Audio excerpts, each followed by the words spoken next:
Episode 3 की शुरुआत में हमें कुछ महीने पहले का सीन दिखाते हैं, जहां जीवा एक लड़की को बब्बन की दुकान पर लाया था। वहां जीवा उस लड़की को पहले पायल दिलाता है और फिर किसी बहाने से सीधा हकीम के पास लेकर आता है। तभी वो लड़की वहां से भागने लगती है, लेकिन हकीम उसे तुरंत बेहोश कर देता है। इसके बाद सीन प्रेजेंट में शिफ्ट होता है, जहाँ मधु नकुल से आज सारी बातें पूछ लेती है ताकि सब क्लियर हो। वो कहते कि तुम मुझे ग्वालियर से जानते हो ना, और उस रात तुम ही थे अपने दो दोस्तों के साथ, मुझे ऐसा लगता है। लेकिन यहाँ नकुल साफ मना कर देता है कि मैं दिल्ली में ही रहा हूँ हमेशा से और मुझे कुछ भी नहीं पता तुम क्या कह रही हो। जिस पर मधु नकुल से माफी मांगती है कि मैंने तुम पर फालतू में शक किया, और नकुल भी उसे रिलैक्स फील कराता है कि मुझे तुम्हारे ट्रॉमा के बारे में सुनकर बहुत बुरा लगा। जिसके बाद मधु वहाँ से सीधा अपने हॉस्टल आती है और वहाँ उसकी मुलाकात बाकी दूसरे रूम में रहने वाली लड़कियों से होती है और ये लड़कियाँ मधु से दोस्ती भी कर लेती है। फिर एक लड़की लंच के टाइम पर मधु को बताती है कि तुम जिस रूम में रहती हो वहाँ पहले अनु रहती थी, जिसकी वही चारों लड़कियां फ्रेंड थी, पर अनु तो रोड एक्सीडेंट में मारी गई। जिसके बाद ये लोग रूम को लेकर अजीबोगरीब बातें करने लगी। इधर इलू हकीम से पूछताछ करने सीधा उसके पास आती है, तो वो किसी औरत का इलाज कर रहा था। वहीं बब्बन भी हकीम के साथ था। फिर औरत के जाते इलू हकीम से कुछ सवाल करती है, पर हकीम कुछ ज्यादा जवाब नहीं देता। तभी वहाँ से निकलते इलू उसी औरत से मिलती है जिसका हकीम इलाज कर रहा था, और उसके हाथ पर उसे एक काटने का निशान दिखता है। पूछने पर वो औरत बताती है कि हकीम यहाँ से मेरा खून निकालता है टेस्ट करने के लिए, जिसकी इलू फोटो ले लेती है। इसके बाद इलू को उसके सीनियर बुलाते हैं और इलू उनसे कहती है कि मैं जीवा को ढूंढ रही हूँ, जल्दी वो मिल जाएगा। फिर इलू अपने सर से कहती है कि सर, कुछ समय पहले सीरियल किलिंग का केस आया था ना, जिसमें सारी विक्टिम फीमेल थी और उनकी बॉडी से सारा ब्लड सुखा दिया गया था। अगर आप चाहें तो मैं उस पर काम करना चाहती हूँ, क्योंकि केस तो अभी भी पेंडिंग है। तब उसके सर इलू को परमिशन दे देते हैं। जिसके बाद इलू जाकर वही केस की फाइल पढ़ती है और उसमें उसे एक लड़के के पैर में सेम वैसी पायल नजर आती है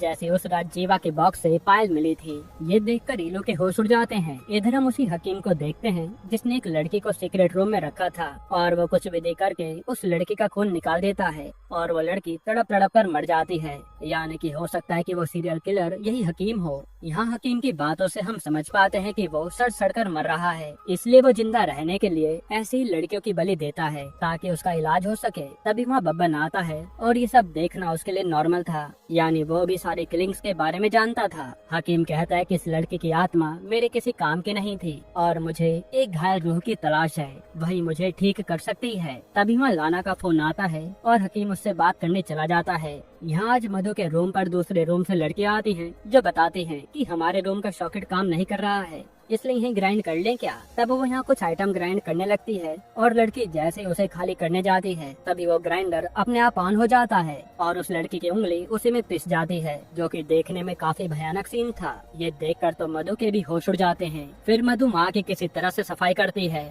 और फिर आज की रात बिताती है। फिर मधु जाकर सबसे पहले अपना हेयर स्टाइल चेंज कराती है, जो कि सोहिनी की बेटी ने ही उसे एडवाइस दी थी ताकि उसे अच्छा फील हो सके। इसके बाद मधु सीधा अरुण से मिलने आती है और यहाँ दोनों इंटीमेट होने लगते हैं, पर अरुण कुछ सोचकर खुद ही पीछे हट जाता है। इधर एक विक्टिम जो मर चुकी थी उसके माँ बाप से बात करने इलू आती है, जो बताते हैं कि लड़की के दादा एक हकीम को बहुत मानते थे और उन्होंने उसे ही हमारी बेटी दे दी थी और हम कुछ भी नहीं कर पाए। बाद में हमें बच्चे की लाश मिली और हमने हकीम को आज तक देखा नहीं है कि वो कैसा दिखता था, पर एक लड़का हमारी बेटी को ले गया था। तब इलू उन्हें जीवा की फोटो दिखाती है और वो लोग कहते हैं कि हाँ, यही था वो लड़का, जो सुनकर इलू के होश उड़ जाते हैं। इधर लाना ने हकीम को चुपके से रूम नंबर 333 में बुला लिया था और वहाँ आते ही हकीम के साथ अजीबोगरीब चीजें होने लगती हैं। फिर दरवाजा अपने आप बंद हो जाता है और एक आत्मा हकीम का बुरा हाल कर देती है। हालांकि तभी वहाँ ग्रेसी आती है और दरवाजा खोलकर हकीम को भगा देती है कि आज के बाद यहाँ गलती से भी मत आ जाना।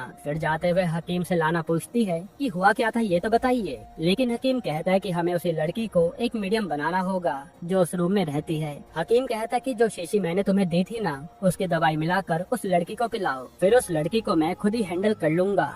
अब जब मधु अपने रूम में आती है तभी वहाँ रीमा और कोमल आते हैं और अब वो उससे दोस्तों की तरह बातें कर रहे थे, जो बात मधु को अजीब लगती है, पर वो उनसे बातें करने लगती है। तभी कोमल रीमा और मधु को चाय देती है, जो मधु पी लेती है। हालांकि यहाँ हम समझ पाते हैं कि इन्होंने मधु को वही शीशी वाली दवा पिलाने के लिए उससे दोस्ती की थी ताकि हकीम उनकी मदद कर सके।